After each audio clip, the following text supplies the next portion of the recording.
Direction le Liban. À présent, sur place, de plus en plus de ménages ne parviennent plus à se chauffer. Les prix du fioul et du bois ont en effet été multipliés par 10 depuis 3 ans, depuis 2019. Résultat, certains s'organisent pour tenter de trouver des solutions accessibles à toutes et tous. Reportage sur place de Sophie Guignon.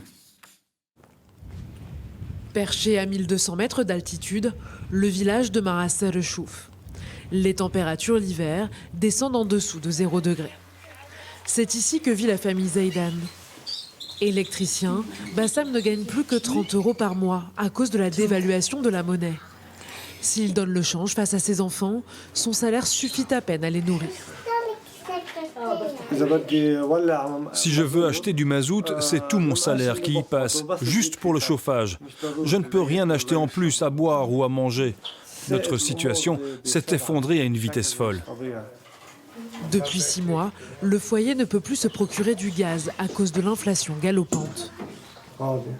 Elle est vide, il n'y a plus de gaz. À l'abandon, la gazinière n'est plus qu'un ancien souvenir.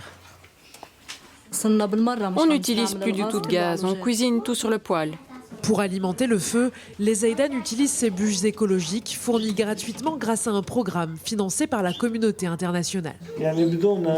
Sans ces bûches, on ne pourrait pas continuer à vivre pendant l'hiver.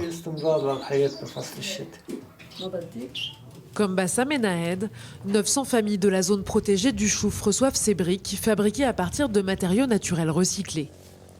Sur cette colline, les équipes de la réserve débroussaillent la zone. Ce travail a une double utilité.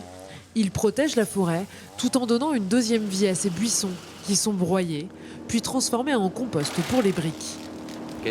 Avant, les animaux mangeaient ces broussailles, mais la faune a diminué.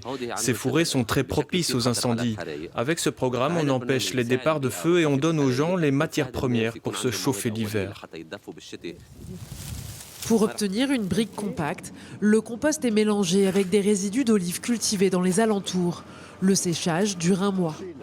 Ce propriétaire de pressoir s'est engagé dans ce programme depuis le début de la crise.